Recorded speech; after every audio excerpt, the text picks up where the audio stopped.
right, we want to welcome everyone to this April 21st, 2021 meeting of the Corsicana ISD Board of Trustees. This is a regular board meeting, and all items that will be discussed have been duly posted.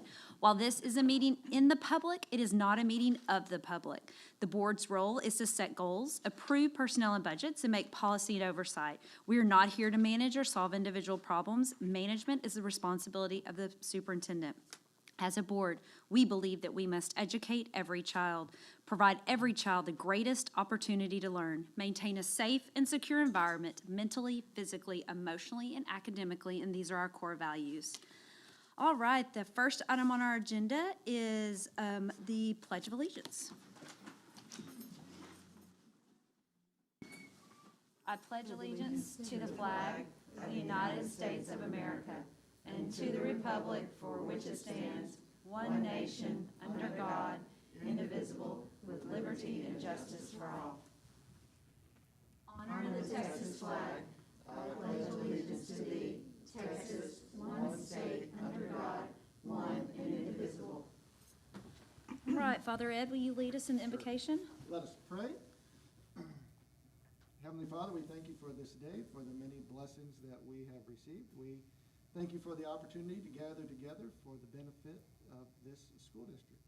Be with our teachers, students, administrators, and staff, and all those whose care and concern we think about this evening.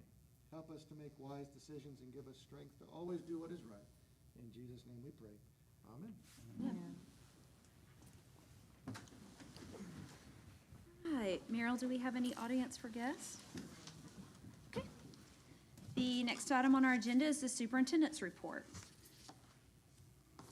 Thank you. We have had several successes that I'd like to talk about in the district. First of all is speech and debate competition. We are very proud of Hannah Carlisle and Erin Jones, as well as all of our other students who participated in the competition. But Hannah and Erin qualified for the state UIL and speech debate meet. Hannah in prose interpretation and Erin in poetry interpretation. So we're very proud of both of those students. We encourage all the parents of incoming kindergartners to participate in Kindergarten Roundup, which is tomorrow from 4:30 to 6 o'clock on our campuses, on our elementary campuses. And the last thing that I'd like to talk about has been such a significant event in our district. It's the Penguin Project production of Annie. And I have some people I especially want to thank who worked so hard on this. Cran Dodds is, of course, one of our theater teachers who's well known around the district. He's not here tonight, but maybe he's watching virtually. I just especially want to thank him for the hours and hours that he put into making this successful. Also, I'd like to mention Dr. Avianeda, who really spearheaded this. Being in the special education department, was an instrumental person in making this happen. Shanna Owen is in the audience. She worked very hard on this as well, but I don't think anyone worked quite as hard as Cran Dodds and Susan Johnson. So thank you to Susan, Kenya, and Delaney in the communications department. Also, Adam Walthall, who is our person who is our sound engineer, was critical in this success. And our music and vocal director, Alexandra Martinez, who is also a CHS graduate and one of our Collins Scholars. Debbie Taylor was our director and costume designer, and so many people who I need to probably read off their names, but we'd still be here. There were hundreds of people who made this a success, not to mention our very, very talented students and their mentors. It was a great success, and it was very special. I want to also thank Mark Archibald. I think his editorial was just published maybe today. He wrote a wonderful editorial on what this meant to him, and I just want to thank him for his attendance, and I also want to thank him for being willing to say the things that he did about the performance. I think it was special for all of us, and so thanks to everyone who was a part of it. I think all of us that saw it were moved in many ways. It was incredibly special, so thank you again. All right, the next item is announcement of board training credit. Okay, here's where your nap time is, and then Ms. Holcomb, apparently I'm gonna get a reading fluency test, so you can start, timing me. All right. Under State Board of Education rule, completing required continuing education each year of the service is a basic obligation and expectation of any sitting board member. As acting board president, I'm required to announce the name of each member who, as of that member's anniversary of election or appointment to the board, 1, has completed the required continuing education, 2, has exceeded the requiring continuing education, and 3, is deficient in meeting the required continuing education. The requirements for training are measured as of the first anniversary of the date of the trustee's election or appointment of or 2-year anniversary of his or her previous training as applicable. There are 7 training areas for board member continuing education. 1, local district orientation. 2, orientation to the Texas Education Code. 3, team building. 4, additional continuing education. 5, evaluating student academic performance and setting goals. 6, identifying and reporting abuse, trafficking, and other maltreatment of children. To the extent applicable to each board member, I will announce the completion or deficiency as to required training. For members who still have time remaining to complete required training, I will announce those board members who have scheduled timely training and those who have not yet scheduled the training. At the conclusion of this announcement, I will announce any board members' training in excess of the continuing education requirements. Local district orientation. The district did not have any new first-year board members. This training is not applicable. Orientation to the Texas Education Code. The district did not have any new first-year board members. This training is not applicable. Post-legislative update. The following board members have completed post-legislation update to the Texas Education Code training. Jamie Roman, Kathy Branch, Ed Monk, Leah Blackard, Barbara Kelly, Seth Brown. Team building. The following board members have completed the annual team building training. Jamie Roman, Kathy Branch, Ed Monk, Leah Blackard, Barbara Kelly, and Seth Brown. Additional continuing education. The following board members have completed the additional continuing education. Jamie Roman, Kathy Branch, Ed Monk, Leah Blackard, Barbara Kelly, Seth Brown. Evaluating student academic performance and setting goals. Note, this training must be completed every 2 years, formerly SB 1566 training. The following board members will have completed this biennial training by May 17, 2021. It's part of the XG training, board training currently in progress. Jamie Roman, Kathy Branch, Ed Monk, Leah Blackard, Barbara Kelly, and Seth Brown. Identifying and reporting abuse, trafficking, and other maltreatment of children. Note, this training must be completed every 2 years. The following board members have completed the biennial training on identifying and reporting abuse and trafficking and other maltreatment of children. Seth Brown, Kathy Branch, Ed Monk, Barbara Kelly, Leah Blackard, and Jamie Roman. Exceeding required continuing education. Board member Seth Brown has exceeded the required amount of continuing education training by 8.5 additional hours. Board member Jamie Roman has exceeded the required amount of continuing education training by 9.75 hours. Board member Kathy Branch has exceeded the required amount of continuing education training by 7 additional hours. Board member Leah Blackard exceeded the required amount of continuing education by 7.25. Board member Ed Monk exceeded the required amount of continuing education by 29 additional hours. Board member Barbara Kelly exceeded the required amount of continuing education training by 11.5. Now, does anybody know what I said? So I have read that in full. I'd like to say that we appreciate so much our board members' dedication to their positions, to their jobs, and to the many, many responsibilities that most people don't even know they have. But thank you. It's a lot of time out of your personal lives, and I appreciate your dedication to Corsicana ISD. All right, the next item, now somebody else gets to talk. Teacher incentive allotment, Dr. A. and Ms. Holcomb.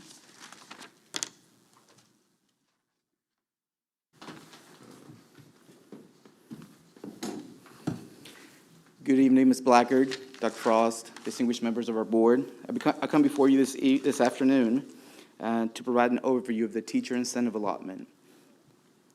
Last week, we presented a launch presentation to our teachers. That presentation was about 30 minutes. They received the information that you're about to receive, and I think Dr. Frost talked to y'all a little bit about this, but I'm going to dive in deeper into what has already been presented to you. So the teacher incentive allotment. As a district, we're choosing to participate in this initiative for the upcoming school year. In choosing to participate in this initiative, we were clear that we didn't want to add anything else to our teachers, okay? So I want to preface this presentation with, this is an optional initiative for our teachers. If our teachers want to participate, great. If they don't, we will respect that, and they will not participate. But the way the initiative is set up, the data points that we're going to assess the initiative with, the teachers are going to be receiving that regardless. And those data points being STAR, a student growth measure, and an overall rating for that campus. So again, it's their choice. By all means, it's their choice. But it is a great initiative that has taken a lot of effort from a lot of departments to make sure that our teachers are getting this opportunity if so they choose to take advantage. So 4 objectives for this afternoon, and I want to go through each one of these before I go through each one of those in detail. The first objective is we want to set the purpose for the teacher incentive allotment. We want to discuss how this came about.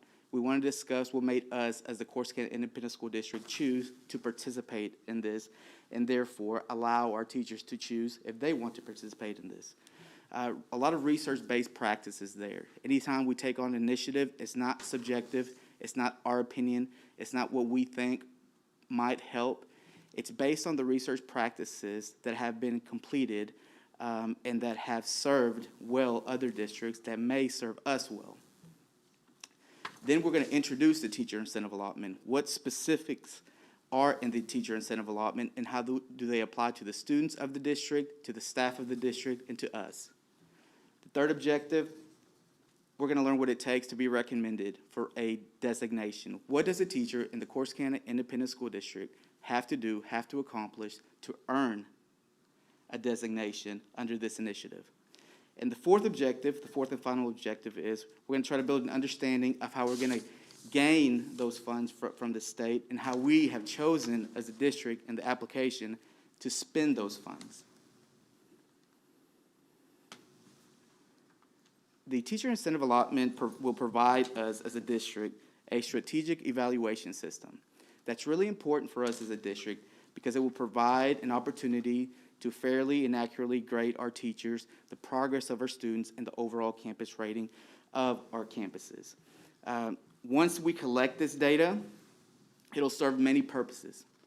It'll serve many purposes. It will allow us to dive into the data and see who our most effective teachers are in our district. Based on that knowledge, we're going to have the opportunity as a district to systematically place teachers, if they so choose, at our most struggling campuses, which will inevitably impact our most struggling learners. Also, professional development.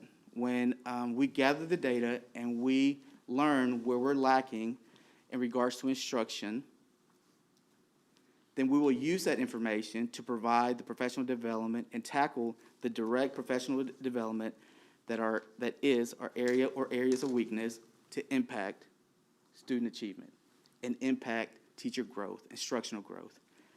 We're also going to use it for career pathways. If we see a teacher, if we look at a teacher's data and we see that they're knocking it out of the ballpark and they want to be in a position that may impact more teachers or more students, then we'll look at that career pathway for him or her. And then, of course, the most important for me is supporting and retaining the best possible teachers. Not only this district, but other districts as well. Because we're not the only district that are doing this. There's several districts that are doing this and several districts that are not doing this. When a teacher earns a designation, we will be notified through their SBEC certificate. Once we know that, that will give us an opportunity to recruit the best teachers to the Corsicana Independent School District. Once we get them in this district, we'll put practices and improve the practices that we have to keep them in this district. The opportunity, as I mentioned earlier, creating a systematic evaluation system based on the prior research before this got to the Corsicana Independent School District, is that if you have this type of system, it will increase the retention of those high-performing teachers. It will improve student outcomes, and it will close opportunity and achievement gap, which, in my opinion, is what we all want and we're all on the same page on. We want all those things here in our great district. Leveraging results. I hit a little bit on this earlier. Once we get that data and once we set up that system of grading fairly and accurately those teachers, these are the results that we're going to get. We're going to get equity and access to effective teachers and school leaders. We're going to have the knowledge base of knowing where our best and most effective teachers are, and we're going to have the data from the state standardized assessments and other data points to know where those teachers, those most highly effective teachers, can help us the most with our most struggling students. And then they'll have that opportunity, if they so choose, to pursue that campus opportunity if they want to. Differentiated PD, discuss that. Differentiated compensation, I'll go into detail. There's a graph that I want to show you down the presentation down the road that will provide a compensation system for these students who earn the designation of recognized, exemplary, or master, which is the highest. And I'll go into detail in a little bit on that. Identification of future campus leaders, similar to the really high-performing teachers. If the high-performing teacher is doing exceptionally well, she moves to a different role, she hits that out of the ballpark, and obviously there's a career pathway for him or her. And the most important, improved teacher recruitment and retention. If we hit all those results, if we hit all those leverage points, this district will be in phenomenal shape. Okay, so that was the intro into the systematic evaluation system and what creating a fair and accurate evaluation system can bring to the district. The teacher incentive allotment was created at the last legislative session. There was a lot of pressure from our community, from other communities across the state, on the legislators to increase teacher compensation. Years before, right now, teachers don't get paid enough. They're just underpaid, okay? But we've had enough of that. We got organized as districts. We got organized as communities. We were organized as a state. We got support from educational organizations. And we, as a whole, changed the legislators and their ideas on how and when, and now we have the teacher incentive allotment. They provided a pathway to increase compensation and to increase and create a realistic pathway to increase our teachers' compensation to a six-figure salary. Eligible teachers, I say teachers because we've chosen in our application to make this applicable to only teachers in phase 1.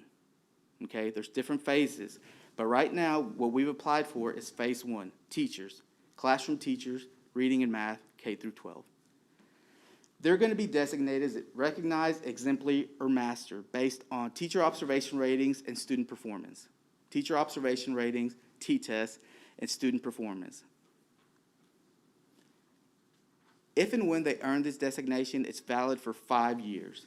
It's up to us as a district to make sure that those teachers that earn one of these 3 designations perform equally, if not better, once they achieve that initial designation and once they earn that initial designation. So the district approval process. Like I mentioned earlier, we've applied for this. We've submitted this. We submitted it last week. We actually already got feedback. And I met with the executives and Dr. Frost. They liked our application. They say, tweak this 3 things and send it back to us. We're going to get the final approval on paper June 15th. But after talking to them twice now in the last month, they're notifying districts a lot faster. So I'm telling you June 15th, but they're telling me within 2 weeks. So as a board of trustees, you need to know that. I'm hoping it's 2 weeks. It'd be great news. So we send it to TEA. They look at the observation system that we have, T-tests, the weights, the growth measures, and they approve it. Once they approve it by June 15th, we'll start the data capture year, which is the 2021-2022 school year, academic school year. We gather all that data that we said we're gonna gather, and then we send it off to Texas Tech, and they approve the validity of the data and the reliability of the data. So while it's approved, Texas Tech has the final say in regards to, yes, it is valid data, it is reliable data. That's why it's so important that we choose the metric system that are already reliable and valid, such as STAR scores, such as a student growth measurement that we'll discuss today. Once Texas Tech says, yes, it is valid, it is reliable, approved, here are the teachers that earned the designation. Then they'll coordinate with TEA, and they'll provide the district access to the TIA funds, which is directly tied to the teacher and what designation they earned. And then initial state funding for phase one, which we're in right now, will be in the spring of 2023, and I'll discuss the dates and timelines next.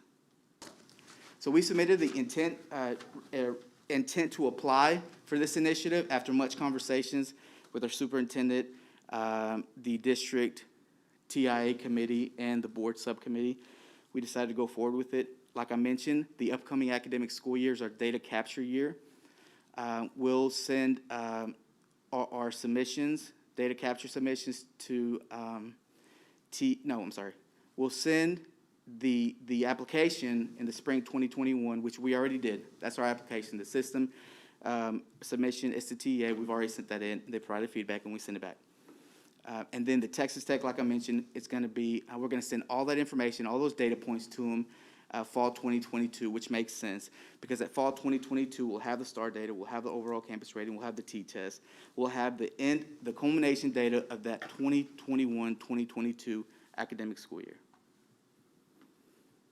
Once they get that data in fall 2022, they'll provide us, Texas Tech and TA will coordinate, and they'll provide us with the approval of yes, it is reliable, yes, it is valid, in the spring of 2023, which interrelates with the funding that's going to be provided to us. Now, I'm saying we're going to start in phase one, and we are, but there's other districts that have already started, okay? So we may already have, for next year, or may receive next year, teachers that have already earned designations, okay? So if hopefully we get 10, 15, 20, 30 teachers that have earned designations from across the state, then we will get that funding and have to provide that funding, because the funding that the teacher earns a designation, but once they come here, they earn a specific funding based on the campus that they're teaching at. And while we have not received our phase one approval and phase one funding, they already have that designation. So we work with the business office on acknowledging the fact that there may be teachers in the upcoming school year, 2021, 2022, that have already earned a designation. And we will be receiving money for them. And when will we pay them out? Because that money's theirs. That's not ours. We didn't earn that. They earned that from where they earned their designation. Okay, so funding is available for the teacher incentive allotment, and it varies by designation, first of all. Recognized gets a different amount than exemplary. Exemplary gets a different amount than a master. But that's also dependent on whether a district is rural or non-rural, and most importantly, where they're teaching at the snapshot. Snapshot being February of that year. If I am, well, I'll wait on that. So it varies on socioeconomic status of that campus, not the classroom, not the district, but that campus. So, for example, I mentioned earlier that we may get a teacher or 2 or 30 or 40 from other districts coming into, I'm just going to say, Carroll. Okay, let's say we get a teacher who's earned a master designation from Dallas. She's coming to Carroll. In Dallas, she got $15,000. When she gets to Carroll, she's now on that campus number. And that campus number for masters is about $23,000. So while she may have gotten paid $15,000 in Dallas, here in the Corsicana Independent School District, if you're teaching at Carroll in a reading or math class, then you will receive $23,000. They carry the designation with them. They don't carry the money. The money depends on what campus they're at. Not the district, not the class, the campus. I have a question. Shoot. When we're talking about getting teachers from other districts that already have that designation, is the state requiring a standardized evaluation system that every district participating in this program has to use to evaluate the teacher, or is it individual districts? Because we might be a little tougher as far as what our expectation is for, exemplary master teacher compared to a different district. So I didn't know if the state, said everybody has to evaluate using this process, or if it's district by district. That's a great question. Ms. Roman, I know of other districts that have applied for this, that their metrics are a little bit easier than ours, my opinion, subjective. We created, and I'll answer your question first, and I'll tell you what we did. The Texas Education Agency allowed local control to each district to create their own evaluation system, with the understanding that you had to have a student growth metric, a teacher observation metric. Just those two things. We added the overall campus rating. But any district that wanted to apply for this had to have those metrics. Now, how you wanted to word that or initiate that or create that, or what points you had to meet, that's up to the district. What we did was we looked at the district needs, the campus needs, the student needs, and we created an evaluation system that, if met, if you earn a designation, it will directly impact and improve the student learning and the overall score, the overall rating for that campus. That's what we did. So if we got a teacher from another district that was already, identified as recognized exemplary or masters, and maybe their district was a little easier, and so maybe they come in as a master's, but under what we consider a master's is not the same, how long before we could reevaluate them? 5 years. 5 years, okay. It's valid for 5 years. Okay. The state says it's up to the district to make sure they hold that level or supersede that level every year. So for, I guess my question, when we talk about retention, and then are we gonna be like actively recruiting these type of teachers? I mean, cause I'm like, okay, we're starting this program, but what if we have teachers that we have here that have, the status here? So are we gonna start going out actively recruiting those kind of teachers? So I've talked to Mr. Boulware about that exact same question. And we decided, why not? I mean, if this evaluation system is to improve teaching, and if that teacher has done everything they've had to earn that designation, they have that status of being a high-performing teacher. That's a great recruiting tool, having that knowledge and it goes on the SBEC certificate, is a master teacher. It's a great selling point for them, not only the interview, but also resume. But of course, I mean, but yeah, definitely. Is that in stages? I mean, it's like, you're gonna recruit our teachers here locally, recruit them here, and then maybe the stage, then start recruiting outside. Yeah, we do both. We recruit the best teachers that we feel, with our knowledge base, will help students learn the most. So what I'm saying, I and at guess the what I'm highest level. asking is, are you guys gonna start home first and then go out and recruit people from the outside? We provide that opportunity for all the teachers, and we select the best ones that we think are going to help us teach our students as much as possible. Yeah, go ahead. Just to kind of add to that, to give you an idea of what we are doing, yes, we're pushing all the information out to our people first, in terms of this is what is going to be available for you to do within the district. In the virtual job fairs that we've been going to, making it known that yes, that we are going to be a district that's going to participate in teacher incentive allotment is the bulk of the information going into that right now. Just making sure that anybody that's interested knows that is something that will be optional here in the future. So I hope that helps a little bit.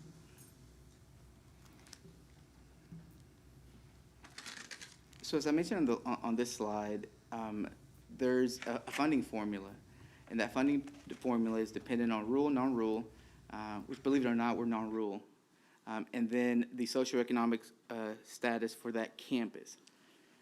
So looking at this chart, you can see that designation earnings vary by campus.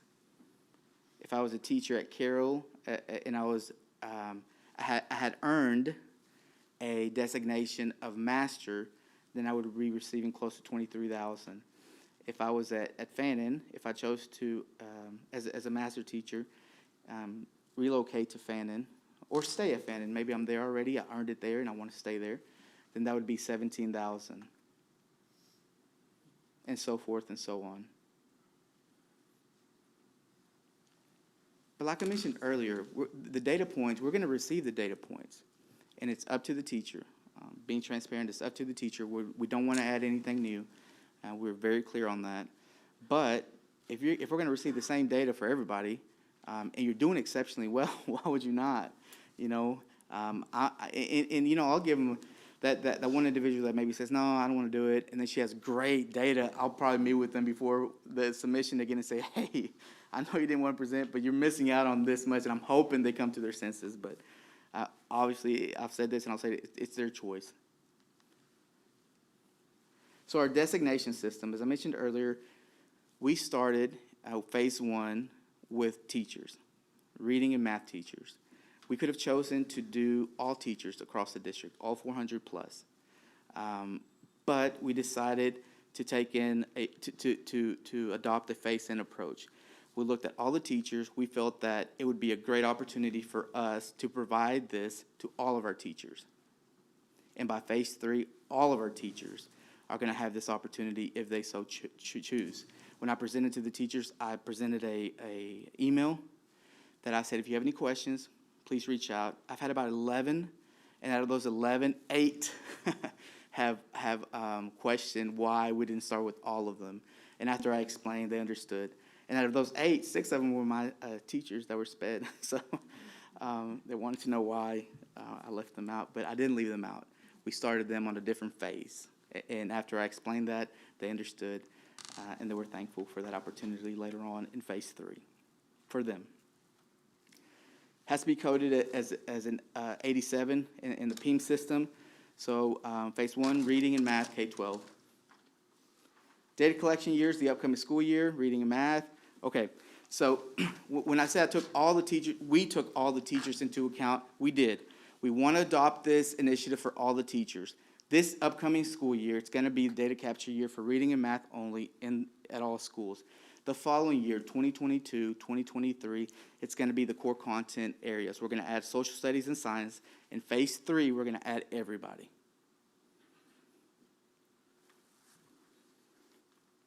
Now, it is a live document.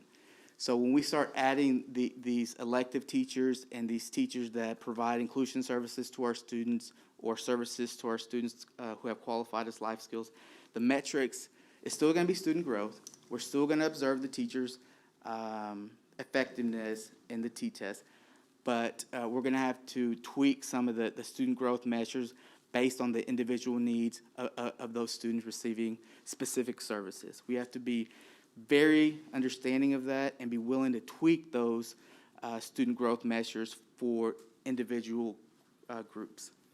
And we have that wherewithal going into phase 3. I have a question. Shoot. So if I'm a science teacher, during the evaluation period for 21-22, when you're evaluating reading and math teachers, I assume we'll be evaluating all teachers on the same, same playing field. So I would be able to step back and see where I would fall. So then if I need to step up or I'm already there, I know what category I would fall in. You're absolutely right. Okay. Yes, ma'am. Yeah, teachers talk. They Oh, talk. yeah. They talk. So when we start the evaluation system for the reading and math teachers, they may be in the classrooms observing and seeing what notations are being taken down, so that when it gets to them, they're more prepped. In all honesty, they're in a better position than the initial ones, because they're going to know what. And again, with this system, it's very important that those evaluators, because there's 2 metrics, student growth and teacher observations, but the evaluators observing the teachers, that they're well calibrated. And what that means is that we're grading everybody on the same thing fairly and accurately. And we have plans in place in the summer, trainings in the summer, multiple trainings in the summer, to make sure that we get that point across to the campus leaders. And will they be evaluated more than once and by evaluators to make sure that we're both seeing the same thing? Is We're, that- we're going to allow the principals to evaluate, phase one, the campus principals to evaluate the reading and math teachers. Mhm. And- But we have that option for 2 or 3 other evaluators. Right, Mhm. okay. That's what we put in So- the application. If someone, but say you decide, hey, I wanna just make sure that I'm seeing the same thing so that we're consistent. Yes, ma'am. There'll be a second person to do, to go behind and make sure that. Yes, ma'am, and I'll be watching that data to make sure that one campus isn't just giving everybody high expectations so they can receive the money. The purpose of this is to improve student achievement and improve teacher effectiveness. It does no good for all the teachers at Campus A, and I'm not saying that's gonna happen here. Right, Another right, district. no. Campus A receives exceeding marks. Everybody's master. But when we get the standardized assessment results from the state of Texas, it doesn't reflect that. Right.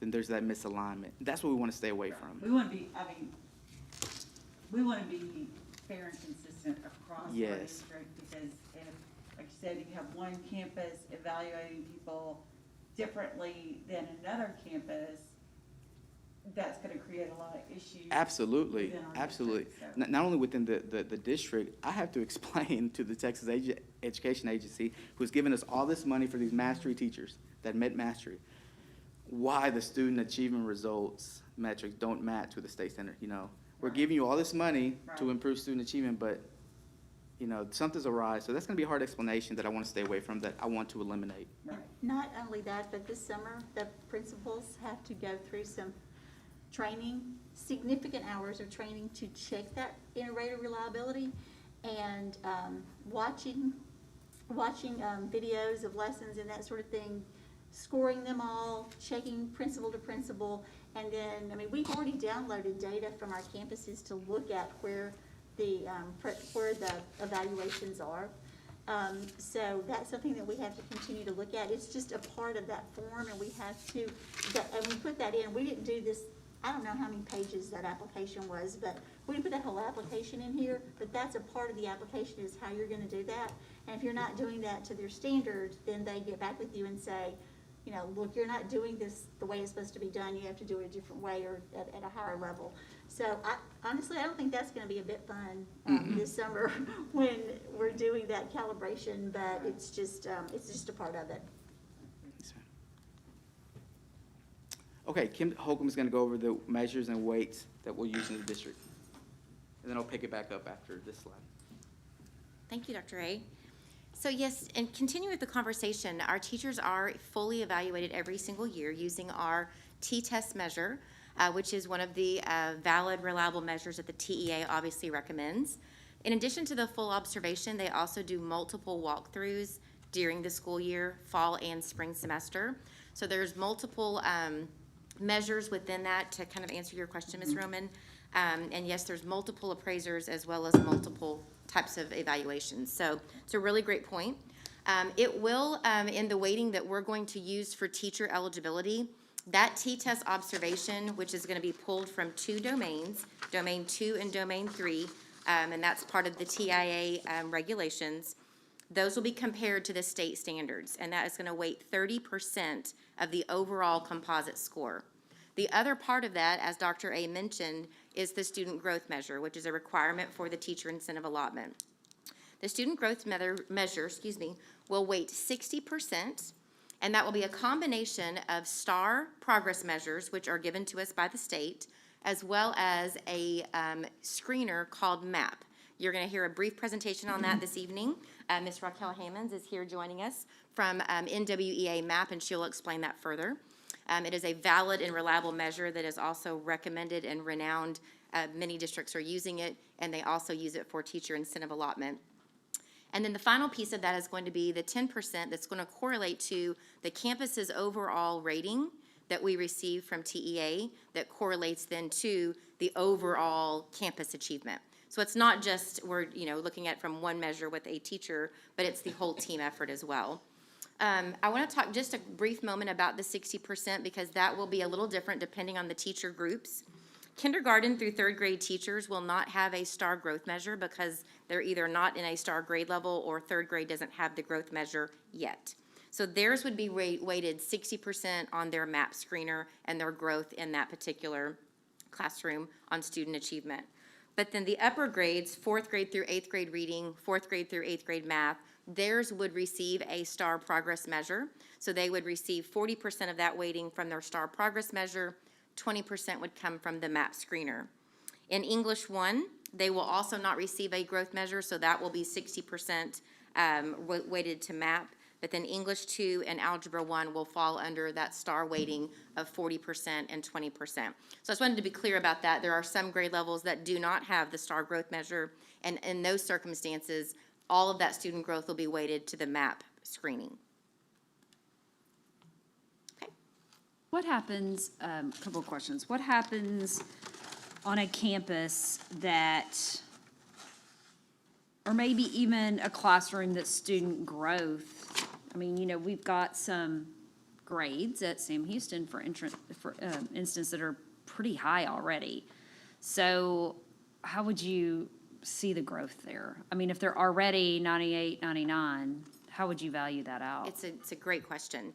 So between the two measures, Ms. Hammonds will hit on the growth measure from the MAP screener, and that will probably explain that one, but it's going to be based on their student achievement, where they started at the beginning of the year, and how they grew and how they were measured with kids that were like them over the course of a year. But with the STAR growth measure, it's a little different, because the growth measure for them, they could be at a master's level performance. They have to maintain that master level performance the following year, but then it's also based on their scaled score that comes from the STAR program. So in the way all of that's figured is through the mathematical formulas that STAR has, and they've got 3 different levels. A 0 would be no growth, but you can still pass and receive no growth. But you could also be a growth measure of a 1 or a growth measure of a 2. And 1 would be minimum growth and 2 would be exceeding growth. And one of the areas that our whole district has done exceptionally well in has been STAR growth measures. We have really done a fabulous job in that area, where they may not have as high of a passing rate as they would want, or maybe even in the meets masters area, but growth measures are off the chart, which shows gaps are closing. So that is to be applauded, you know, in that sense, because this is going to be weighted on not only your teacher evaluation in your classroom and your performance, but then also the overall measure of how the kids are growing. So it really, whether you're at a high-performing campus or an average-performing campus, the equitable measures with what we're going to be using will be fair across the board. There won't be a place where it would be easier for that to happen, or, you know, harder in that sense, because everybody's eligible for the same equitable piece of that. Okay. Now, this question may be back for Dr. A. So you said that the award amount determination is completely based on socioeconomic. And rural or non-rural, classification of rural or non-rural. Let me go back to that But slide. they'd all be rural, right? Non-rural. That's right, we fit into urban. But what I mean is, so so if those are the only 2 factors, are those the only 2 factors? The exact amount of funding per teacher is determined by the socioeconomic need and whether the campus is non-rural. Yes, ma'am. Okay, now switch to the award amount. Yes. So am I reading this correctly? That Sam Houston has a higher socioeconomic need than Fannin, Yes, ma'am. You're reading that correctly. and that Bowie's is higher than Fannin's? You're reading that correctly. It's Okay. based on free and reduced. Yes. I can see Sam Houston, I think that Fannin's throwing me off a little bit. You know, we talked about that. We did talk about that. That was the outlier. We dove into, you know, how did that happen? You know, obviously, there's a high need across the district. We came to some measures that maybe had some influence on that. And It's the number of students who turned in a free and reduced. that's what I was lunch. gonna ask, so that probably, you know, that amount at the high school could be even higher, because that's the area that we don't necessarily see the applications for that. In a normal year, Ms. Blackard, the high school would be the lowest in this graph, just because that's typical. We've done a great job of coordinating with child nutrition and finding ways to increase those numbers. One way being, if I'm a high school student and my sister's at Sam and she turned in her form and it labeled her whatever, then I could have that same label. We can coordinate with campuses, because while I didn't turn mine in, I'm still in the same household. So that was the emphasis, the measure that could be increased. Okay. And you said those stay, or do those amounts fluctuate? Just like every year, we have different amounts. So it will fluctuate each year? 0.2, 0.3, Okay. 0.4. It'll be reevaluated. Every year in April, if I remember correctly. But it will be reevaluated every year. These numbers are going to change yearly. But if I get designated as a master's teacher at Bowie, that 18,000 will go with me wherever I go? Great question. The designation will go with you. If you choose in our, Ms. Roma, you're a Bowie teacher, Yeah. math teacher, you earn master. You've earned 18,000, but you want to go to Carroll, okay? You still keep that master designation, but when you move campuses, you take on that campus number. So you just received a $4,700 pay raise to go to Carroll. But Dr. Brown, that makes sense because the whole purpose of this initiative is to place the most highly effective teachers at the Absolutely. most neediest campus. The neediest is measured by socioeconomic status and rural or non-rural. It still doesn't appear equitable to me. I mean, I'm having a Yeah. difficulty seeing the equitability in this. I really am. Is that even a word? Okay. What? Honestly? Yeah. No, I mean, I'm struggling. I'm struggling with I think I'm struggling with the money based on the campus. By looking at that chart, I can see where all of your master teachers are gonna apply. The campus they're gonna apply to. You mean Carol? No, Sam Houston? yes. And that's not right. No, that's not right. That's not right. Am I not reading that right? 'Cause we're defeating the I read what you're purpose. saying, yeah. We're defeating the purpose. Yeah, but that's assuming that we're gonna have turnover at. That's true. You're right. Yeah. You're Yeah, absolutely we're- correct. They're not gonna flog. We're not gonna have I'm praying we don't have a huge turnover at Sam, and we gotta put in 17 new teachers. You're right. That's not- You're right. Campus we have the fewest vacancies at. Sure. Yeah, and speaking of vacancies, if you look at the data, the campuses that we have the most vacancies in are those low socioeconomic campuses. Those are the least amount of vacancies or the more most. vacancies? But yeah, that's assuming that we have. It's harder work. It is Yeah. hard. It is. And there's less parent involvement and support. Which- Generally. With the exception of Sam Houston. Right. But you know what, Ms. Blacker, Ms. Roman, if I was a teacher, I would want, you give me the most struggling at-risk students. Sure. Because the growth that I'm gonna show. Right.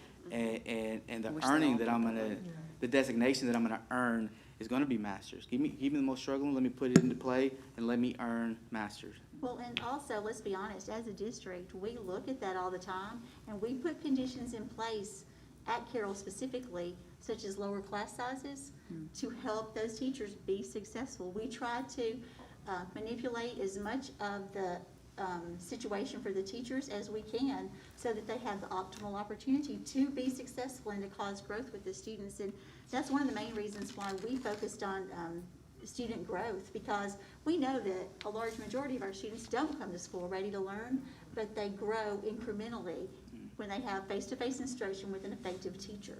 So, I mean, we believe this works. I mean, I completely respect a teacher who says that they don't want to be a part of this, and, you know, the teacher pay scale does not change. Right. Our teachers will receive, who don't participate, will receive the same pay just like they always have. This is above and beyond, and so I think that's important to note, that nothing changes on our teacher pay scale. This is something that comes from the state and is a different designation. Right. And Ms. Blackard, you know, you mentioned earlier at Sam Houston where they have had great success academically. As a teacher, I'd want to go to where there's a more need and more opportunity for growth, as opposed to getting a student from a 98 to a 99 and 100. I have this wiggle room, and they're gonna pass. They're gonna pass, but they're not gonna meet the growth, which Right, is the that's what I was second metric. concerned about. So I'm not going to Sam Houston. Yeah, that makes sense. Can I share something real quick? A couple of things that have come, just since this has happened, from Dr. A's presentation. I already know for sure that there were two teachers that were in elective position teacher, or One was an elective position teacher, and one was in social studies. And they want to go into an area that's going to be eligible for this. So they're already putting their name in to go into open English positions, which is a huge win for us because they are master teachers and they will be great in those positions. Student growth will come with that because of the quality of teaching they're going to receive. In addition to that, I know that there are a couple of teachers at another campus who are in also non-tested subject areas that want to now move into those. So I know for a fact there's 4 to 5 teachers that this has already piqued their interest, which is wonderful. But another perspective of this is people who are in urban school districts that are not drawing this kind of money for their teacher incentive allotment because they're not rural, our numbers are much higher. So if they get those designations from other districts because they've already been a part of teacher incentive allotment, they may start looking on this scale because it's public and it's posted by, the state. And they can look and see that, oh my goodness, I can go to Corsicana ISD and make a lot more money than making a master teacher designation in my current district. So I do believe it's going to make our talent pool a lot deeper, and that is going to be a really big factor for us in hiring. And Mr. Bower is pushing that heavy on his recruiting phase Yes. that he's done. Why would you not? Yes, know, thank you. And he's looked at other districts around us. I can't quote it, but he's looked at other districts around us and has said, hey, I know you work over there, but you come here, master teacher. So it's a great recruiting tool. Dr. A, can I add one more thing? Yes, ma'am. Also, when you look at our taper report, a lot of times we're heavy on the less experienced teachers. Okay, if I am a high-quality teacher who says, okay, I'm probably going to work, maybe I'll work 7 more years, maybe I'll work 5. Come to Corsicana, get your designation at Carroll Elementary. If I am at Carroll Elementary then doing great work for my last 5 years of my career, and we do know, there's research to show that years of experience matter. So I'm doing this work with my students, Carroll Elementary, extra 22, 726. So I'll retire after 5 years. That means for the rest of my life, I'm gonna get an additional $18,000 a year. If I'm at 80%, it's $18,000 a year for the rest of my life in my retirement. That's significant, and I think that will draw teachers Absolutely. with more experience, and I think that will be a plus for us.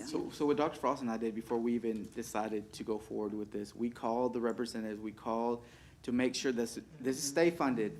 We get a lot of mandates that are not funded. We call, are y'all sure y'all are going to approve? Yes. We've talked to the right people. They've already have it allotted for this legislative session, and they've told us that for future sessions, it's approved. So we'll see, but for sure, this legislative session, it's already been allotted. Thank you for walking us through that. Yes, ma'am. Those thoughts. Yes, ma'am. Spending plan. We had to work with the business office, so we had to work with a teacher incentive allotment coach because in 2022, August 2022, I'll come to the board, and I'm hoping to come as we progress to this initiative more often to give y'all an update. But in 2022 specifically, I'm going to come before the Board of Trustees and provide a spending plan for our teachers and for the other 10%, professional development, supplies and materials. But why we're coming is we want you to approve our spending plan and working with the coach. We want to make sure we hit all the points that we need to make this money TRS eligible and what that entails for our district and the business office. So we're working on that plan with our TIA coach, and we'll come before you 2022 before the payout in 2023. The fall of 2022, the payout is going to be in 2023. Sorry, there's a lot of dates. So the next steps after conversing with the teachers last week, I told them that on April 26th, here in a couple more days, they're going to be receiving a survey from Texas Tech, and they want feedback from all our teachers because the training was for all teachers. They want feedback on how to improve the teacher incentive allotment, what they can improve for the teachers specifically, any feedback that they have on what they think of it, how it's working, how it's going to work. So they have until May 14th to complete that. There's some that have already received it. They told me so. The Texas Tech told me April 26th, some of them have already received it. We have to do that. Texas Tech is gonna keep that and share it with TEA. We just have to complete it, and that's it. I'm curious as to, how many teachers did you have, attend that? So Stephanie was running the PowerPoint. Last I checked, right before before I started, it was about 350 something, and I said, "Oh, we're missing," because it's about 400 something. We're missing some, and Stephanie says, "Don't worry. I think some of them are in a classroom together, Right. or maybe a principal." So good participation. Oh yeah. We had great. I think the only ones that didn't show up were the ones that were absent that day, and I've had a lot of coaches, 3 or 4 coaches, reach out to me and say, "Hey, we want to look at the video." And I said, okay, I'll get it up. We're going to create space. That's a good segue. We created space on our CISD.org website. If you go to www.cisd.org, click on the staff resources, on the staff tab, and click on staff resources and choose teacher incentive allotment. Then there, all the resources that we've had up to date, Dr. Frost's letter, introductory letter to TIA, the video that I presented last week, several other resources for them to get a better understanding of the teacher incentive allotment, to make that decision on whether or not they want to participate, is all there. And that's a big thanks to the communications department, because we had a lot going on last week, and they assured me that they was going to be ready before tonight's presentation, and it was. And I think it looks great. If you want to look, www.cisd.org, staff resources, TIA. So we have that up and running. And I've actually received 2 more emails, one from a high school teacher and one from a middle school teacher, because they viewed that today during their, I think, lunch break. We have to plan to support the teachers and the campus administrators that are going to be involved in this. We're going to work hand in hand with them.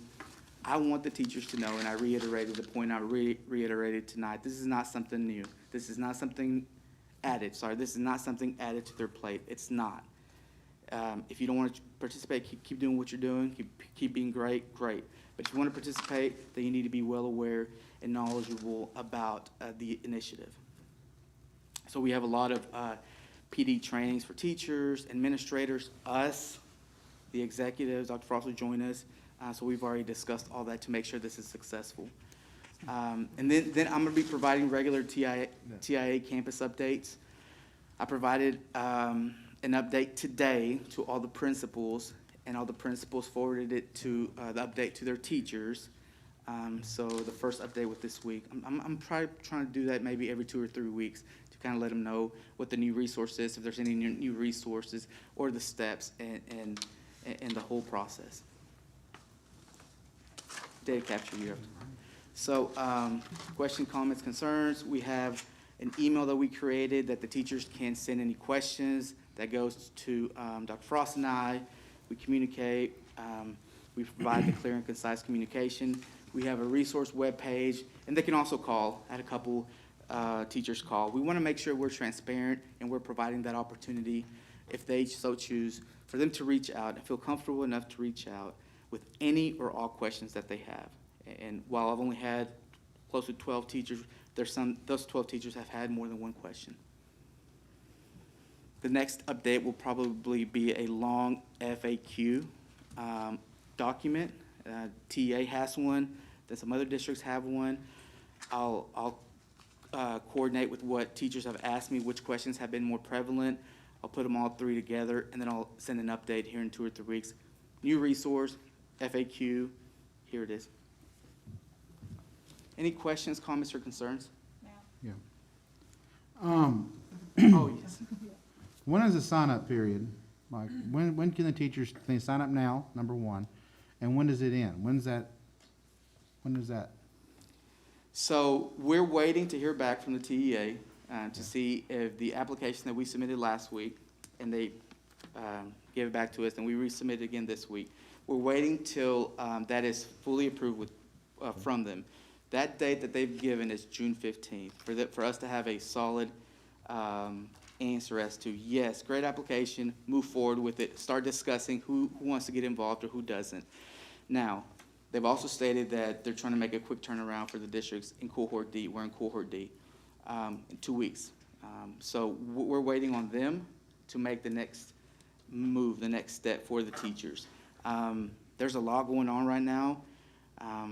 Obviously, we're going to do it before the 2021-2022 academic school year, but we want to make sure we have everything approved in regards to our application before we have that communication on that weekly or bi-weekly or every 3 weeks update. Because, you know, one thing I would like to see when you give us the next update, if you can, you know, we're only doing, you know, reading and math, right? So how many teachers across CISD are eligible? And then how many actually signed up? Because I would actually like to know that number. Yeah. Yeah, To see I think that would be great. the Yeah. the percentages of how many teachers are bought into this and how many are on board. I would like to. Yeah, I had a Yeah. conversation with the elementary principal last week, and he said all his reading and math teachers want to participate. But that's just one principal. I hadn't had a communication with other principals. So obviously, we're creating this initiative, and only that one campus, all their reading and math teachers sign up, but nobody else signs up, then we have to reevaluate. We Right. have to reevaluate because at the end of the day, we're doing this to make sure we improve instruction and improve student achievement. And we're really gonna have to take a close, hard look if that's the route. But I'm hoping we have more buy-in. In that survey from Texas Tech will provide us information as to how many teachers are bought in or how many teachers still has questions or so forth and so on. But Elmer, we don't have that hard deadline yet, do we? No, We no, don't no. even know what that deadline No, is no, at no. this Right. point. Right, So- right. But we will later, but not right now. Yeah, but I'm just Correct. saying, you know, when we do get that hard deadline, if y'all could come back with that, that'd be. Yeah, that'd be I'll definitely come awesome. back, if that's okay, Dr. Frost. I'll come back and provide that update. Mhm. Oh. So several times Dr. A mentioned, did I catch you off? No, no, you're good. Mentioned the map. So we have someone here to talk just briefly about that. I want you to understand it because you've heard us talk for years about ISD, by station, edgenuity, that kind of thing. I want you to understand what the map assessment is and what it does and that sort of thing. So that's a very important part of this, especially for everybody, but especially for our non-STAR or EOC tested teachers. Do you want us to finish our questions on this before No, we do please, that? or- keep okay. doing that. Go ahead. Okay, all right.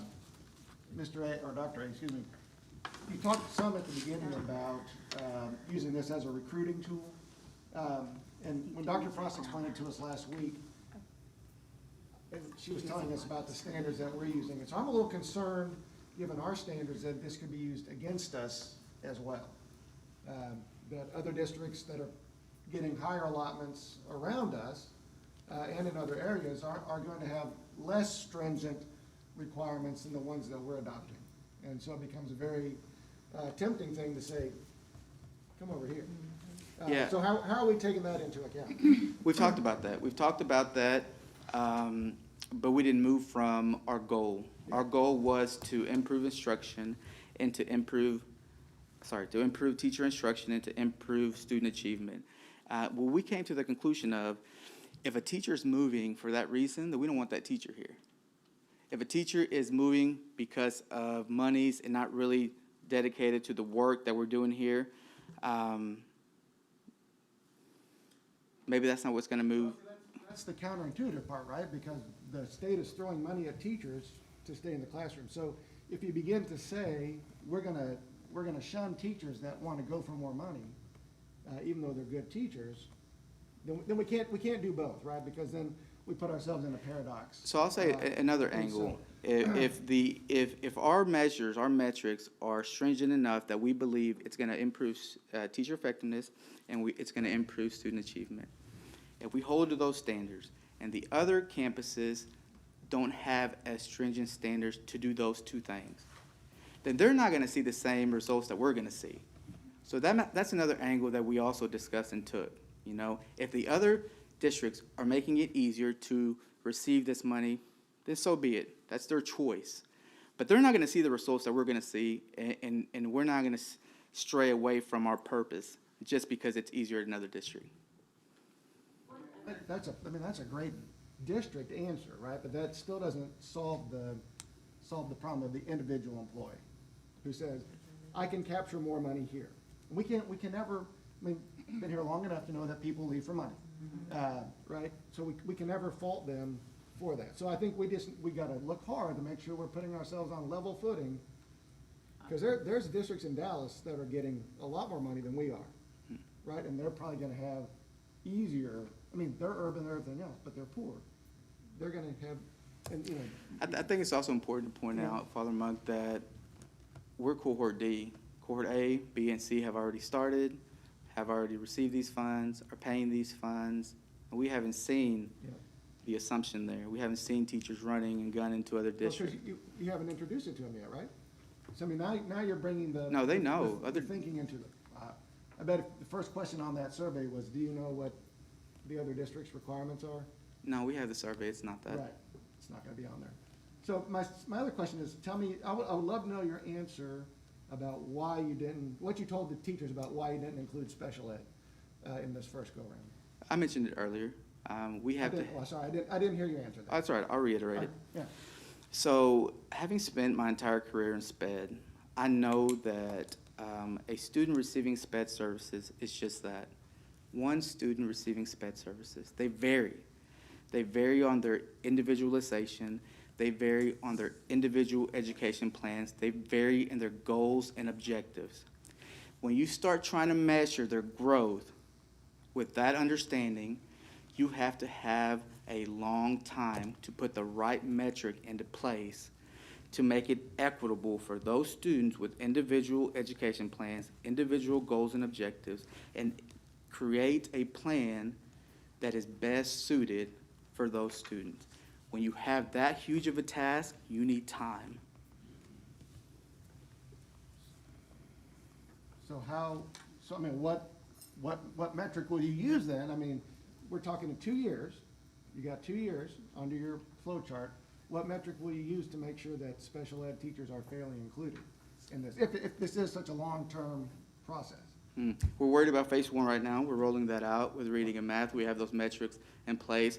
Well, once that's approved, keep in mind, this is a multi-year I understand. initiative. But- Okay, we can't have all the answers right now. The rollout is phase one, reading and math.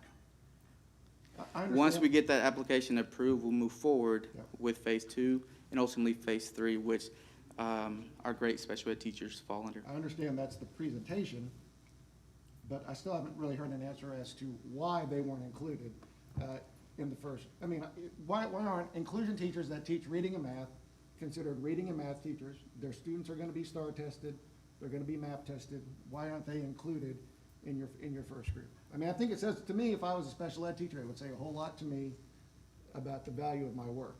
So many of our special ed students are not STAR and MAP tested. We've got some standard for them, right? By which we measure their It's an their growth. IEP. Yeah. So, anyway, okay, well, I don't wanna drag that dead horse around the barnyard too much, but. Yeah, I'm thankful that I have a good relationship with all the teachers that are in a SPED department. When I communicated that with them, they understood and they accepted it, and they know we have the best interests at heart. They were glad to be included. MAP.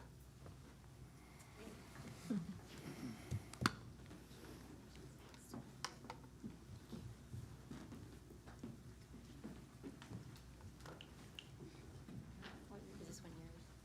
So do you? Oh, you can go, can you see it? Can we skip on to the hers and then come back? Okay. Is that what we want to do? We want to move on to Shannon and come back? I think it would be best to go ahead and hear the map Okay, okay, presentation, fine, just so it okay, kind of all okay. goes together. I just didn't know, I Yeah. couldn't understand what y'all were discussing. Sorry. Yes, absolutely I will. Thank you for being here. All right. Thank you so much for having me back. I appreciate you inviting me. So Corsicana board members, thank you, Dr. Frost, and Cabinet, thank you for having me come and speak to you again. My name is Raquel Hammonds. I'm the Senior Account Executive that works for NWEA MAP Growth, and I'm going to give you a very quick and high-level overview of MAP, just so that you really can walk away feeling like you have a foundation of what MAP growth is. And so as we get started, I just wanted to let you know that as a company, NWEA, we have been around for more than 40 years, so more than 4 decades, and we are a nonprofit educational organization that's mission-driven, partnering to help all kids learn. So we're going to look specifically at map growth, and I'm going to start by showing you a chart that shows an example of a typical 7th grade class. I'm going to point some things out to you because even though this is designated as a 7th grade class, I want you to notice that there are students performing in this class at the 5th grade level, there's some at the 6th grade, as well as some students at the 8th grade level, and even a student that's almost at that 9th grade level. This is a challenge that teachers all across the United States face. It's not anything that's unique to teachers in Corsicana ISD, but this is a great challenge, knowing what students need for instruction, because that teacher is required to teach and meet those grade level standards for those students. But yet that teacher also needs to be aware and know how to support and scaffold for the students that are not at grade level, as well as for those students that are performing above, knowing exactly what those students are ready to learn. Because that's how you will see growth over time, that's how we'll close gaps, and ultimately meet individual students' needs. So NWEA, our answer to that is several different reports. But the report that is most known and most used by teachers is called our Learning Continuum. On this report, teachers are able to drill down and filter by standard, so by Texas TEKS. And then that standard is drilled down even further so a teacher knows exactly what every student in the class is ready to learn. You're going to notice on the example that I have given you that not only does it inform the teacher that the student is ready to learn TEK 2.4b, but it says the depth at which the student is ready to learn TEK 2.4b. So for this group that's scoring between a 181 and a 190, this group is working on sums with 1,000 with regrouping, while the group that's performing just below that at 171 to 180, notice that they're not quite ready for regrouping. So that detailed information empowers a teacher before they do their first lesson on TEK 2.4. So that teacher knows exactly which students might need more support and scaffolding and is prepared ahead of time to meet those needs of the students accordingly. Map growth is a computer adaptive test. That's the way we get that very specific data for each student. As students are taking the test, if they get a question right, the next question will get harder. If they get a question wrong, the next question presented to them will decrease in difficulty. It does that with intent and purpose, the system does. It's created so that as students take the test, we find the point at which students are getting 50% of the questions right and 50% of the questions wrong. And that's an important call out that I want to be sure that all of you as board members understand. Because map growth is not a test of mastery. We're not wanting to report and tell you what students already know. We're wanting to identify and tell you what students are ready to learn so that you can target and pinpoint needs as well as maximize growth for each and every student in Corsicana ISD. That 50% mark too, I do want to tell you that that's grounded in research, decades of research, and it's known as the zone of proximal development.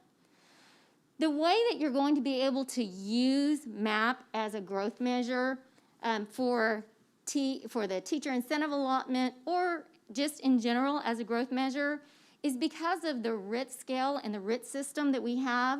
When students take the MAP test, they get what's called a RIT score. And it's an equal interval, grade independent, stable scale that's going to be used for all students from kinder through 12th grade. So every student that takes the test will get a score from 100 to 350 on this scale. So you're therefore going to be able to see growth of students from kinder to first to second to seventh and so on.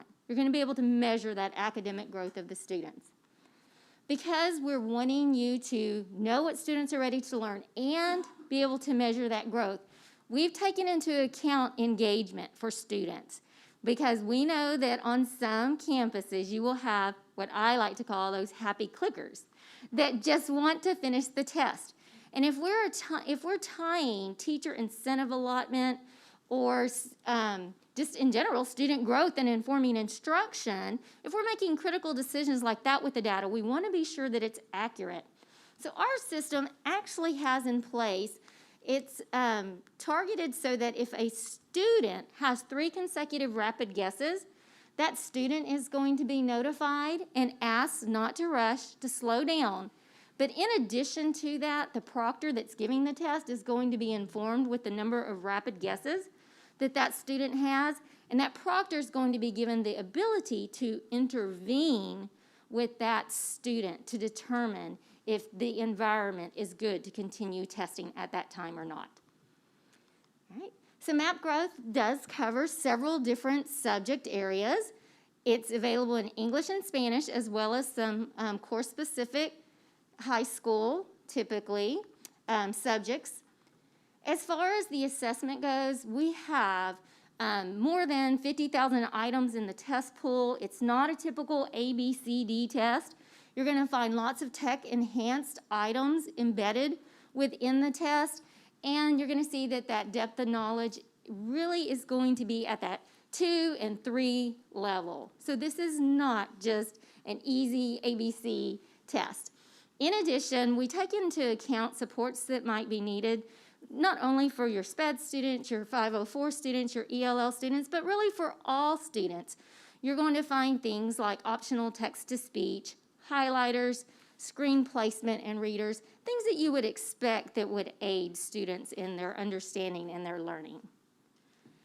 In your folders, I did include some information for you that I want you to be aware of, because if MAP growth is going to be used for the teacher incentive allotment, it's really important that you understand that the data, we have several things to provide context to that data that also speak to the reliability and the validity of our data. So in the back of the folder that I gave you, on the right side, you're going to see a reports portfolio, and then behind that, you're going to see some of our normative data. We have not only normative charts for all the major subject areas, so for reading, math, language usage, and science, that show typical performance for students across the nation, because every year we have more than 11 million students that are testing. In Texas alone, we have more than 1.5 million students that test with using MAP growth. So those norms can be used, not only the achievement norms to see what a typical RIT score might be at a certain type of year, but you also have the growth norms as well to know are our students in Corsicana growing in a typical manner and fashion to other students. I did include the one-page normative data for you as well, although that might not speak directly to the teacher incentive allotment. It is an important call-out because the comparative data beginning at 5th grade will let you know if your students in Corsicana, are they on track for ACT, SAT performance. Okay, so you'll have that as well. And then one other thing that's not included within that folder, but I always like to call this out, is that we have what's called linking studies. Our research team has taken MAP growth scores. We've asked permission from districts that use MAP growth to look at their STAR scores. We've linked the 2 scores, and then we provide districts with charts that are really incredibly accurate at predicting STAR performance beginning in the fall, and we even extrapolate that data down to the 2nd grade. So beginning at the 2nd grade level, you will have projectors on how a student is going to do on STAR. And then we have that for algebra. And so before I quickly share with you a few reports, coming from an assessment and accountability background, I love numbers, but to me, if the numbers are not about students, then the numbers are really futile. And so I like to show how all the numbers can work together to improve outcomes for students. So I like to do that by sharing this one example. If you are partnering with MAP Growth and you have a student that at the beginning of the year scores a 184 on the MAP Growth test, our norms and our projections are going to tell you that that student, if that student makes average growth, they're going to grow 11 points, and at the end of the year, they would end up at a 195. Well, if they end up at a 195, I do want you to look right here and notice where they would end up for accountability purposes. I absolutely, as a campus administrator of this student, I would be excited, I would cheer for this student, because this student has shown growth. The student has shown typical average growth. But I also would have my sights set here too for that final accountability purpose. And armed with that normative data that you have, you would be able to then have conversations with this student and put supports in place so that instead of growing 11 points, let's see if we can challenge this student to grow 15 points instead. And if that student grew 15 points, notice the difference in the outcome for accountability purposes that we would see. And since we don't have a lot of time today, I am going to ask you to open that reports portfolio, and please don't get frightened. That reports portfolio is about 40 pages long. We're not going to go through all those reports. I want you to be aware, though, that we offer reports at the student level, at the class level, and also at the district level, reports that you will be able to look at and understand and make decisions based on. Beginning on page 2 and 3, you can get just a quick feel for what a class level report would look like.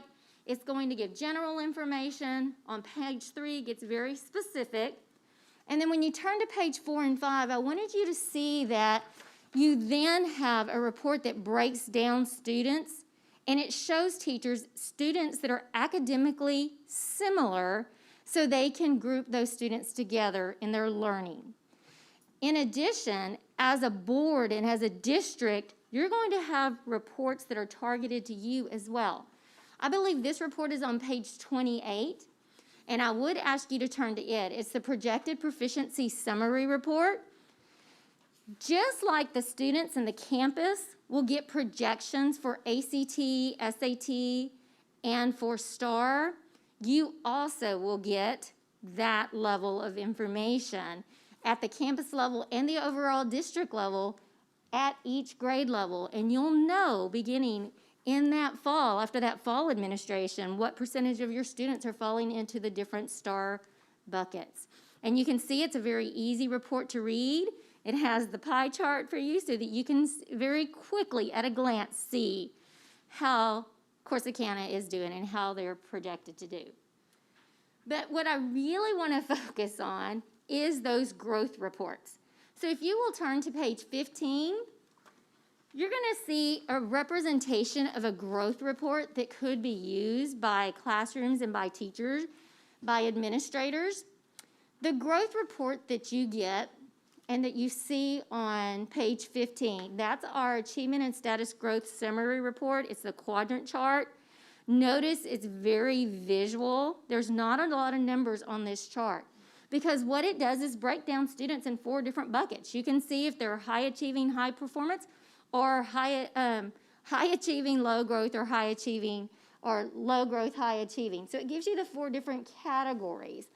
And so you can determine what students are in these categories, and you can really dig in because this report will break down by lots of different filters, whether it's ethnicity, special programs, and you can start to see trends of who's growing and who's not growing, which is extremely valuable information on your campuses.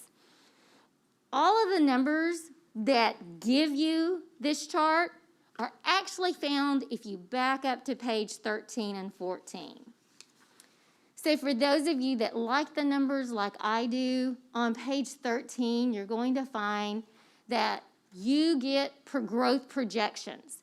So if teachers are participating in the teacher incentive allotment and they know that MAP growth is going to be a part of their evaluation, they will have this report that will let them know, what is the projected typical growth that this student should achieve. And I want to call out there on column 26 that you're going to see those projections are different because they're individualized for every single student. And Ms. Holcomb mentioned this earlier, but our system accounts for where every student starts. So we look at their RIT score and their achievement score, and we take that student, and we're only going to compare that student to other students just like them, because we understand the growth that a student at the 98th percentile, their growth looks very different than a student that's performing at the 40th percentile. So you're going to see these growth projections individualized to reflect that. And then on page 14, when you have two testing terms, this could be fall to winter like you see in the example, it can be fall to spring. You're actually going to get this report that's going to show you what their projected growth was, their observed growth, and then in column 30, very easily it's going to tell you yes or no if each and every student in that class met that growth objective. And then for the campus level and for the TIA purposes, at the very bottom, you can see that it's going to spell it out for you and let you know what percentage of that of the students in that class met or exceeded growth for that teacher. So this will be another way for you really to look and see who are our teachers that are growing our students well in one easy-to-see report. At the district level, the final report that I want to show you is on page 27, because it's going to be important that you look at growth as well, and you monitor growth as a group, right? You're going to want to be informed and know how campuses are growing. So you're going to have access to the Student Growth Summary Report. Notice there are lots of numbers at the top, but those numbers are then represented by an easy-to-read graphic at the bottom. That graphic simply will show you the diamond, that's the projected growth for a grade level, and then you're going to see the bar, and it's going to let you know whether that grade level is growing or not. So this is what you're really going to be able to use at that district level to be able to start seeing trends on campuses and grade levels to know who's growing and who's not. Of course, there are at least 35 other reports that I could go through and lots of other things that I can share with you. But I will tell you that I have used MAP growth at the campus level. I've implemented and used it at the district level. It's a program that I am proud to say that I work for NWEA, and I have seen the results that have been achieved as a result of consistent implementation with it. So any questions that you have for me? Any questions? I have one thing that I also want you to know, Ms. Holcomb, this test will be used in lieu of, It will be in lieu of iStation. It'll still be an adaptive curriculum resource for our students because this doesn't have the adaptive pieces for kids to work on the areas that they're weak, but it's a screener to identify what we need to work on. So it will not be one more test. We are going to, at the middle school, completely take away iStation. This will replace the screening tool instead of iStation for the middle school. And we have our Education Galaxy already in place for the extra adaptive curriculum work. So, yes. Great. Good.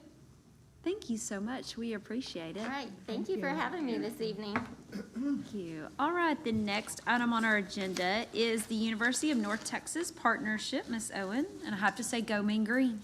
I knew you'd be excited. Let's make sure this gets, Adam's fixing it for me. Adam, come on. Those tech people. So Mrs. Blackard, Dr. Frost, and distinguished members of the board, I'm very excited to present to you just an informational PowerPoint on a partnership that we've developed with UNT. The program is called ELEVAR. For those of you who took Spanish, if you remember any of it, ELEVAR means to rise. So they have created an acronym that stands for Empower, Learn, Excel, Envision, Advance, and Rise. It is a 4-year inclusive post-secondary education program on the UNT campus for students with intellectual disabilities. This program is meant to give students that might not normally have that opportunity to go to college a true college experience. They attend classes, and the program gives them the opportunity to be part of the Mean Green family experience. Elevar is only the second post-secondary education program in Texas of its kind, A&M being the first. I have to just say that, whoop. Tentatively, there's going to be 5 students in the fall that will be enrolled. They're starting a little bit small, and then they're hoping eventually to even expand maybe to 20 students enrolled, but 22, 23 is looking like 10 to 12. And then the program is grant funded, but they're planning to be self-sustaining by 2025. So what do those activities look like on the UNT campus? UNT is going to be primarily focused on career interests. They partner with the community and campus internships so that students will have an opportunity to be competitive in the job market once they graduate. Participation in all of the traditional college activities on the UNT campus, and then their classes are specifically targeted for their needs, life skills, financial literacy, career planning, health and wellness. So this year, what do our kids get to do? Our students, we've been invited to have 5 students participate this year that are in middle school and high school. We did 3 at the middle school level and 2 at the high school level. This does not mean that they have to eventually go to this post-secondary program, but it is a mentoring program. They use students at UNT that are in the special education program that are pre-teachers to meet with the students via Zoom and to just kind of prep them, get them thinking about what are you going to do when you graduate, and start talking to them about transition. They focus on self-determination, life skills, and employment opportunities. A lot of our kids, sometimes they might say, I'm going to be a football player, or I'm going to be, they get a more diverse conversation about what's really out there and what things are possible. One of the great things about this program is we get free staff development for all of our special ed teachers that want to participate. They Zoom us in on some really amazing conversation. It's very small feeling. It's 2 of the professors at UNT, and they give us assistive technology information. They also do some seminars on building relationships with parents and community, and just some other topics that relate to transition from high school. They are going to have a spring conference coming up. I think Susan was going to put that on the website soon for our parents, and so it's free to all of our parents and anybody, even in the community that you know that might want to participate, just to give them an idea of what's out there after high school. And so this summer, their plan is to do for students that would like to participate. We're not the only district participating, but we're one of only a few participating, and they're allowing 20 high school students that are within the partnerships to come onto campus, and the ones in partnership get priority over anyone else to come to campus and kind of get a little preview of what college would be like on campus. And then the UNT staff also has a cool summer institute for educators, and it kind of works in conjunction with that program, and it's a 3-day professional development. So does anyone have any questions? Yeah, it's exciting to see our kids have that opportunity. So. So, you said you selected 3 from the middle school and 2 from the high school.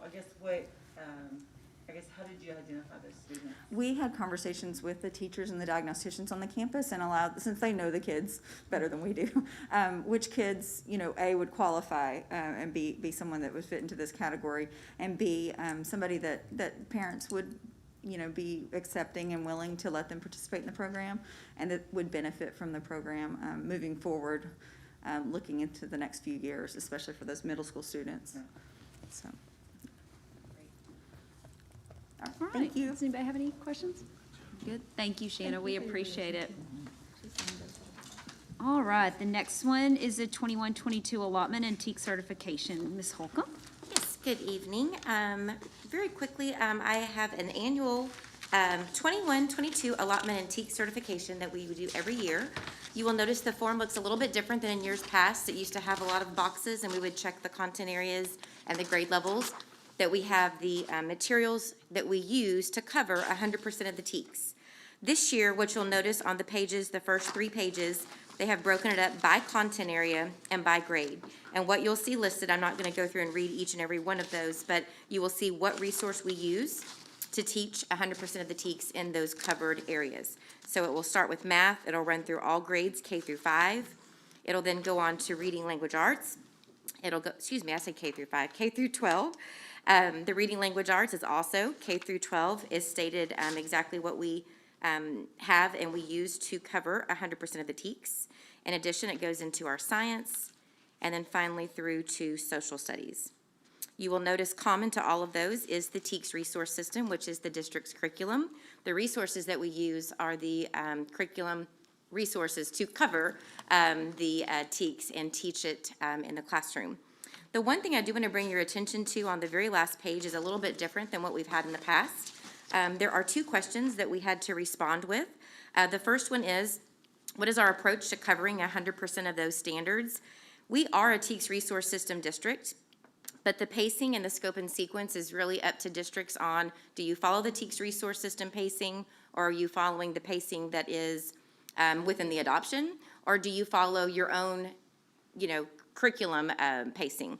And so what you'll notice on there is that all of those are either responding with a number 2 or a number 1, and it's basically stating that in number 2, we are a TEACs resource system district and utilize that, and we align our materials to match the TEACs resource scope and sequence. That's what we do with most of those areas.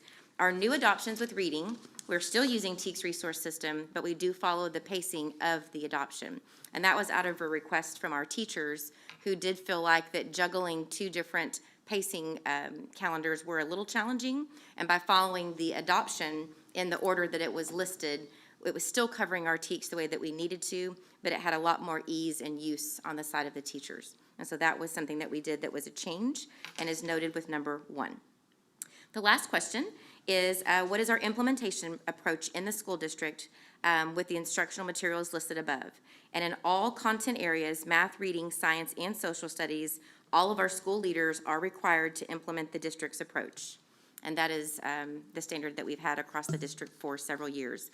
We do not have flexibility really in just doing what they choose. It is followed under the district's guidelines.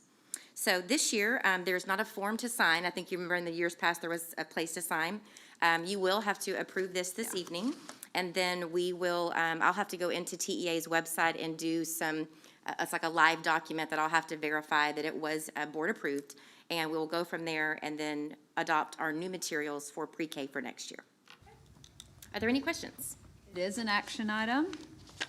So if we don't have any questions, I will accept a motion. I move that the board certifies the instructional materials used by the district meet the criteria listed on the instructional materials allotment and the TEAC certification form for 2021-2022. Do we have a second? Second. All right. So we have a motion and a second to move that the board certifies the instructional materials used by the district meet the criteria listed on the instructional materials allotment and the TEAC certification form for the 2021-2022 school year. All in favor? Aye. Okay, that passes. All right, the next item on our agenda is the February budget report. Just a couple of things I want to point out. Probably the most significant difference in this one and a previous report is the revenue that we received. That's because of the timing and scheduling of our receipt of taxes. So we're up to 92.86% of tax receipts, and it would not, I would anticipate that we could probably be 99 to 100% by next month. That's just how they come in to the district. And then we're about where we were, about where we would anticipate to be with our expenditures at 64.55% due to the portion of the school year that has passed. And that's really probably the most significant things that are on this, but you can kind of see where we stand with our accounts. Okay. Anybody have any questions? Next item on our agenda is the board reorganization. Unfortunately, we are in a position to where we have to take this matter up. I think that we have some that have stepped up and would like to be officers. And so I will accept a motion for that reorganization, I should say. I move that we elect Kathy Branch as vice president and Seth Brown as secretary. Oh, I'm sorry. Like, who do you want as president? And Leah Blackett as president. All right, we have a motion on the floor. Do we have a second? I'll second that. All right, so all in favor of the board reorganization as of April 21st. Vice President, I'll move up to President, and then Kathy will move up to Vice President, and then Seth Brown as Secretary. All in favor? Aye. Okay, that passes. The next and last item on our agenda is the consent agenda. Is there anything that anyone wants taken out of that, or are we good to go as is? No, I move we approve the consent agenda. All right, we have a motion. Do we have a second? Second. All right, all in favor of the consent agenda? Aye. All right, we are going to adjourn into closed session as permitted by Texas Government Code Section 551.01. Thank y'all. That was a long.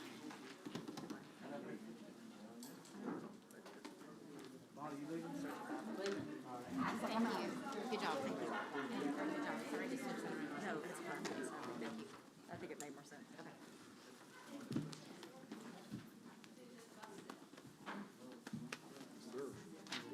Thank you. I think I know what you're talking about.